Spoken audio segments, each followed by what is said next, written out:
এই যে আমাদের কথা বলি, রাত 2টা 3টা পর্যন্ত আমরা মাঝে মাঝে সারা রাত আমাদের রাস্তাঘাটে চলে যায়, এতিমের মতো যায়, সামনে কুয়াশা পিছনে কুয়াশা। আপনারা বাড়ি গিয়া ঘুমান, কিন্তু সারাটা রাত আমাদের এতিমের মতো কাটে। সেই রাতে আপনারা শ্রোতারাও ঘুমান, আয়োজকরাও ঘুমান, কোনো খবরও আপনারা আমাদের নেন না, আমার বাড়ির কেউ আমার খবর নেয় না। কিন্তু কিছুক্ষণ পর পর কিন্তু একটা জায়গা থেকে ঠিকই কল আসে, বাবারে সবাই ঘুমায় আছে, কিন্তু তুই যে কুয়াশা ঘেরা রাতে এখনো বাহিরে, তোর টেনশনে আমার এখনো ঘুম আসে না। এইটা হলো আপনার মা। আমি এটাই আপনাকে বুঝাতে চাচ্ছি। সেই মাকে আপনি কেমনে আঘাত করেন, কি করে আপনি সেই মাকে কষ্ট দেন। রাত 2টা বাজুক 3টা বাজুক বাড়িতে যাবেন, গিয়ে দেখবেন আপনার বাড়ির সবাই ঘুমে, কিন্তু একজন মানুষ তখনও ঘুমায় না, বাড়ির দরজায় তখনও আপনার জন্য পাহারাদারের মতো দাঁড়ায় থাকে। কষ্টের পর কষ্ট সহ্য করে তোমার মা তোমাকে গর্ভধারণ করেছেন। শীতকাল এসে যাচ্ছে, রাতের বেলা মানুষেরা কত আরাম করে ঘুমায়, আমাদের মা আমাদেরকে পেটে নিয়ে একটা রাতও আরাম করে ঘুমাতে পারেন নাই। বিবাহ করার পরে যে সকল ডাকাত তার মাকে তার বাবাকে ধমক দেয়, আমি বলবো তুমি যে রাতের বেলা তোমার বউয়ের সাথে এক বেডে ঘুমাও, একটু বউয়ের দিকে তাকাইও।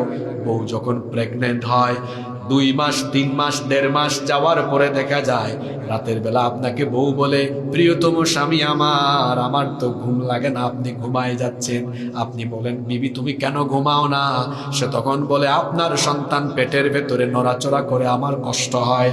3 মাস 4 মাস যখন হয়ে যায়, বিবি ঘুমাতে পারে না, স্বামীকে বলে, প্রিয়তম স্বামী ঘুমাতে পারি না। পেটে হাত দিয়ে দেখেন আপনার বাচ্চাটা কেমন করে নড়াচড়া করে। সে যখন নড়াচড়া করে, তখন আমার এত কষ্ট হয় যেন আমার কলিজাটা ছিঁড়ে যাওয়ার উপক্রম হয়ে যায়। নিজের বউয়ের সাথে একই বিছানায় ঘুমায় নাফরমানের নাফরমান। এটা দেখার পরে কেন মায়ের কথা মনে হয় না?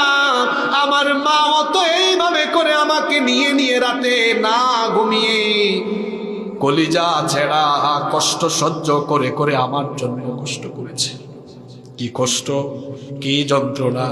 আমার মা একদিনও রাতের বেলা তিনি ঘুমাইতে পারেন নাই। এভাবে তার রাত গেল। রাতের বেলা সবাই খুব আরাম করে ঘুমায়, আমার মা ঘুমায় নাই। দিনের বেলা সব মানুষ ক্ষুধা লাগলে পরে খুব সুন্দর করে নাস্তা করে দুপুর বেলা পেট ভরে ভাত খায়। আহারে, বিয়ে করছেন, বউকে কি দেখেন না দুপুর বেলা বমি করে, সন্ধ্যা বেলাও বমি করে। আপনার মা ওইভাবে আপনাকে পেটে নিয়ে ক্ষুধা লাগলে পরে এক বেলাও খেতে পারতো না, এইভাবে বমি করে করে নিজের বেডরুমে গিয়ে গিয়ে কান্না করে পালিশ ভিজিয়ে দিয়েছে।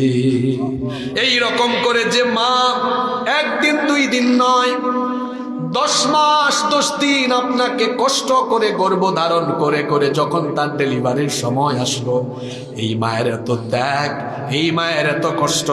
সেই মা বলে, আল্লাহ এত কষ্ট করে সন্তানকে আমি পেটে রাখলাম, এখন ডেলিভারির সময় তো আশেপাশে অনেক মহিলা দেখছি মারা যায়, আমি মারা যাই, আমার অসুবিধা নাই, কিন্তু 10 মাসের কলিজা ছেঁড়া দন আমার সন্তানটাকে দুনিয়াতে আনো, সে যেন দুনিয়াটা দেখে।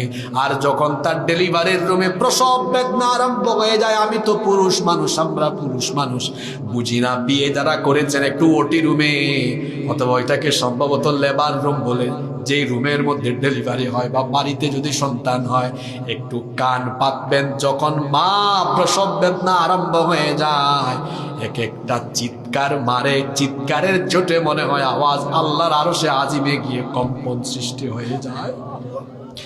বিজ্ঞান বলছে, চিকিৎসা বিজ্ঞান বলছে, একজন মানুষ সর্বোচ্চ 20 থেকে 25 ইউনিট পর্যন্ত ব্যথা সহ্য করার ক্ষমতা রাখে, কিন্তু একজন মা যখন সন্তানকে ডেলিভারি করেন 20 আর 25 নয়, 50 থেকে 55 ইউনিটের মারাত্মক বেদনা সহ্য করেন। এজন্য আল্লাহর কোরআনে কারিমের শব্দ চয়নের নমুনা দেখেন, হামালাতুহু উম্মুহু ওয়াহানান আলা ওয়াহানিন ওয়া ফিসালুহু ফি আমাইন। কি শব্দ চয়ন করলেন আল্লাহ!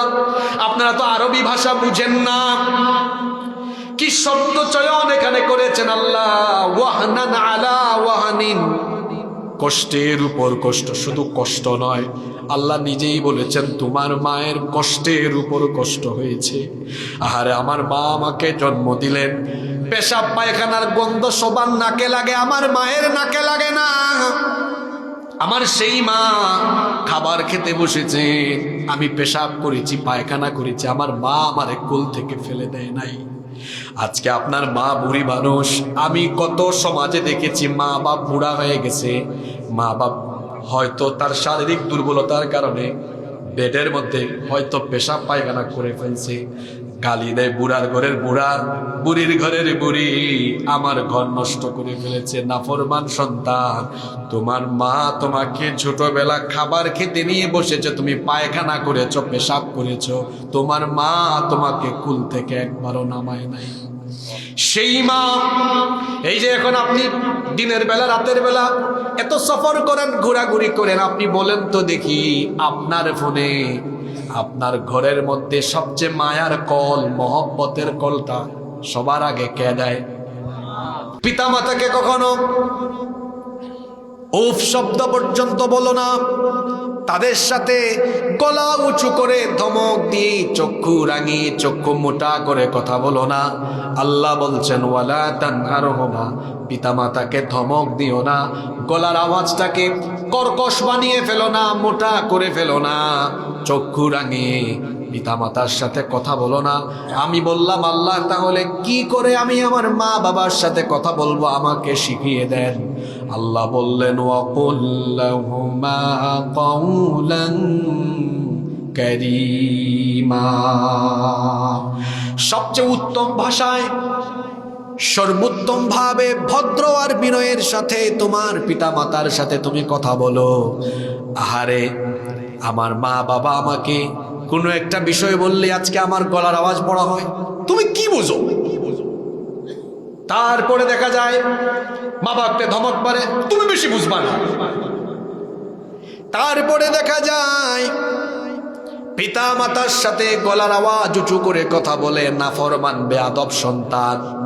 কোথার থেকে কিভাবে আসলো সব আজ সে ভুলে গেল। এই মাকে এই বাবাকে কি করে সে তো আঘাত করে। এই পিতা মাতা সন্তানের জন্য সীমাহীন এবং অবর্ণনীয় কষ্ট সহ্য করেছে। আজ আপনি আপনার মাকে যা মন চায় তাই বলেন। গতকাল বিয়ে করেছেন, গত মাসে বা গত বছরে বিয়ে করেছেন, সুন্দরী ললনার কথা শুনে মা বাবার সাথে আপনি বেইনসাফি আচরণ করেন, অথচ এই মায়ের কথা আপনি ভুলে গিয়েছেন।